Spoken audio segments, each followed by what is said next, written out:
Hey everyone, Jason Yoss, I'm the broker here at GoldenWest Management, and we're here talking with Lisa Bayne from Bumblebee Air Conditioning about all things property management and all things HVAC. Lisa, welcome. Thanks for talking with me today. Thank you, Jason.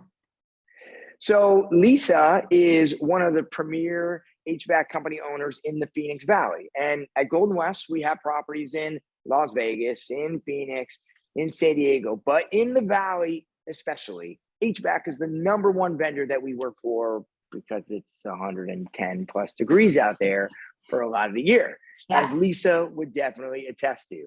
So what I want to do today is I want to pick Lisa's brain. I want to know what she thinks about a couple main issues that our landlords and tenants deal with on a regular basis.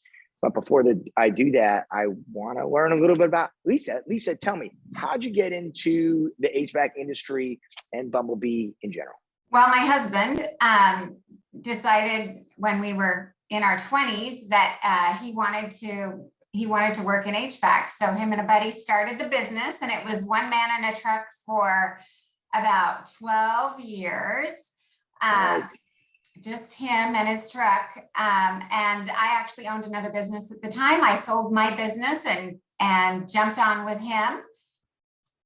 You know what? And just for everybody who doesn't know, Lisa is being honest. Bumblebee is a great company, and we recommend them to a lot of the landlords that we work with and a lot of the tenants in the Valley. They're just wonderful. So I appreciate her coming on. I wanted to talk to Lisa today about a couple of things.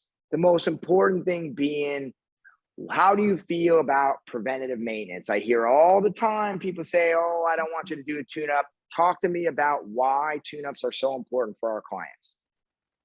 Well, I kind of equate it to a car, and that you need to have your car tuned up, and your air conditioning unit is actually the largest appliance on your home. So it's something that you absolutely have to take care of. Part of the air conditioning system is outside. It needs to be cleaned.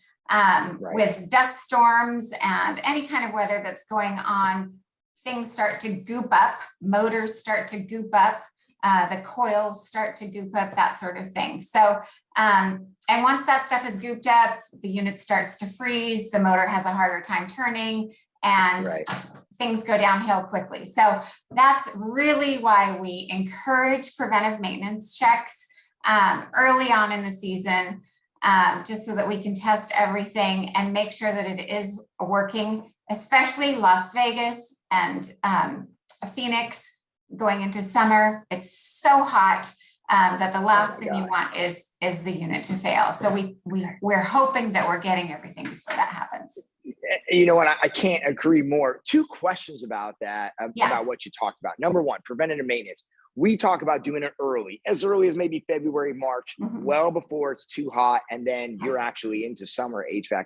But what about, can we do this after the summer? Sometimes people say, well, why would I do it in the going into the winter time? And then the second question is, does this actually extend the life of the HVAC, or is that just an old wives' tale? Do they really just, they last for 20 years and it is what it is?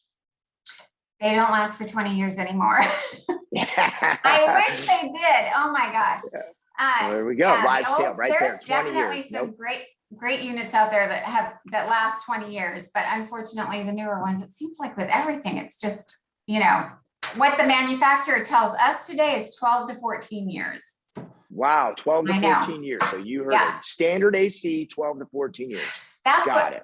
We really try to make it last longer than that, but of course. Yeah, but that's what we're told. I do encourage, we definitely encourage a fall check also on the unit.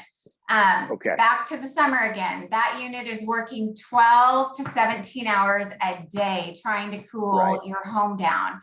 And so, and then all of a sudden it comes to a point where it's like, oh, okay, we might not use the unit for 2 months or something like that, or just turn it on occasionally during the October, November time. And then it gets turned on in heat.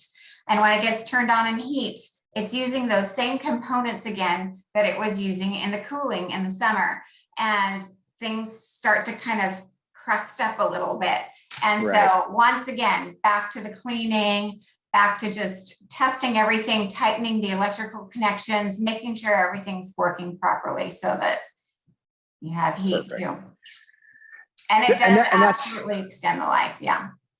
I appreciate that. That makes a lot of sense to me and what I've seen on a regular basis managing properties. Now, Yeah. I got a big question for you that comes up all the time, and I don't know the answer, but why bring it to you? So when we're changing out HVACs, two things I hear all the time, I have no clue what they mean: tonnage and SEER rating. Tell me what each one of them means and how we go about when we're changing an HVAC, how those things come into play. Yes. Okay. Good points. And tonnage is basically the size of the unit and how much air comes out of the vents. So a 2-ton unit is sized for a smaller place, and a 5-ton unit is a bigger place. Typically in residential, it doesn't get bigger than a 5-ton. If you have a huge big house, you might have a 5-ton and a 2-ton on it or something like that.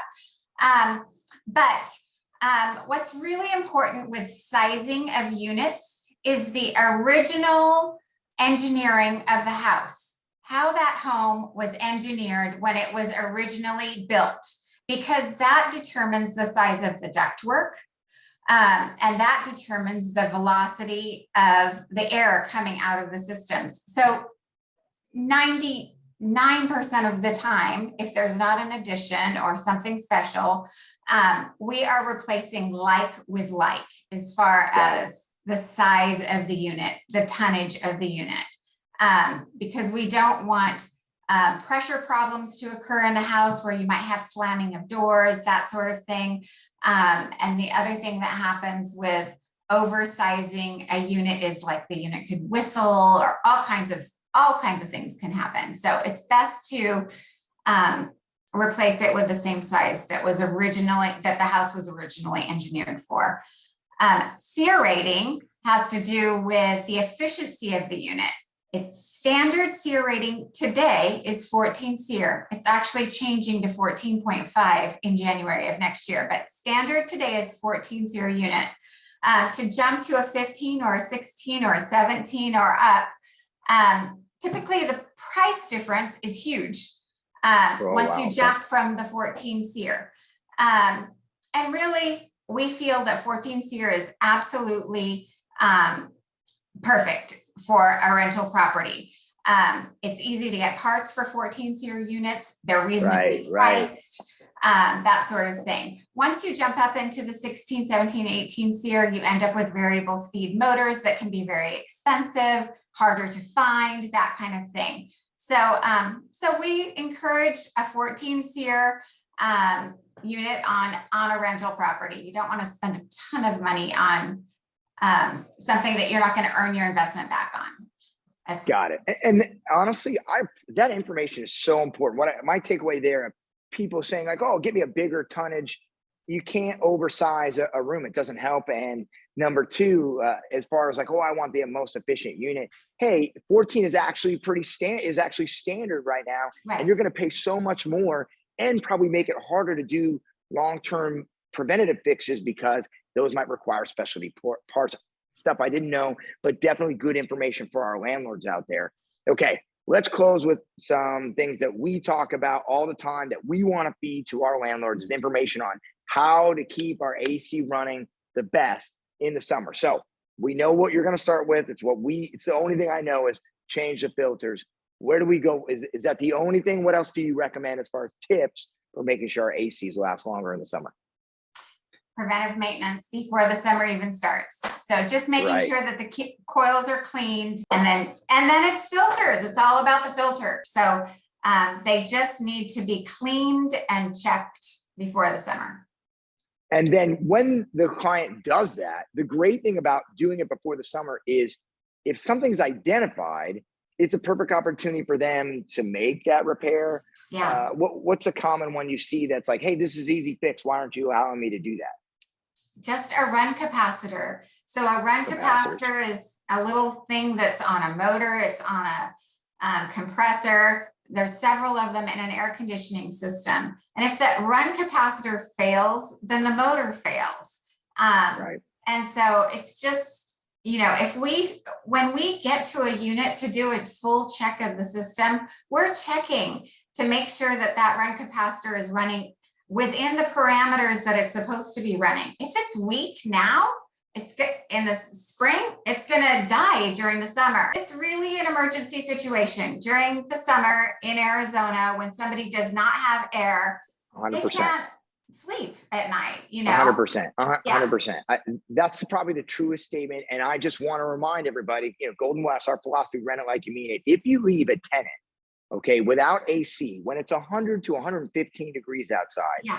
for more than a couple hours, let alone the legal limit, which I think is 24 to 48 hours, depending on the circumstances, that's just negligence. You cannot do that. Us as a management company, we have to start working to put that tenant in a hotel. And that's going to cost you more money than it would if you just did the preventative maintenance in the springtime, if you just ordered the tune-up in the springtime. And we at GoldenWest, we actually work with companies like Bumblebee to make sure that we do tune-ups in the springtime to avoid and cut down on these emergency problems in the summer. So I really appreciate that feedback. It's an expert telling us, telling our clients, this is what you need to do to be successful in the summer in a hot climate like Phoenix or in Vegas for a rental property. So Lisa, thank you so much for taking the time to come and talk to us and our clients. Can you go ahead and take a second to tell everybody where can they find you if they have questions or if they need help with their own HVAC systems? Yeah, absolutely. BumblebeeAirConditioning.com. Just Google Bumblebee Air Conditioning in Arizona and we'll pop right up. That's it. I can give you a phone number. Phone number is 480-966-2901. Wonderful. Lisa, thank you so much for coming on. My name is Jason Yost. This is GoldenWest Management. Remember, let us help you rent it like you mean it.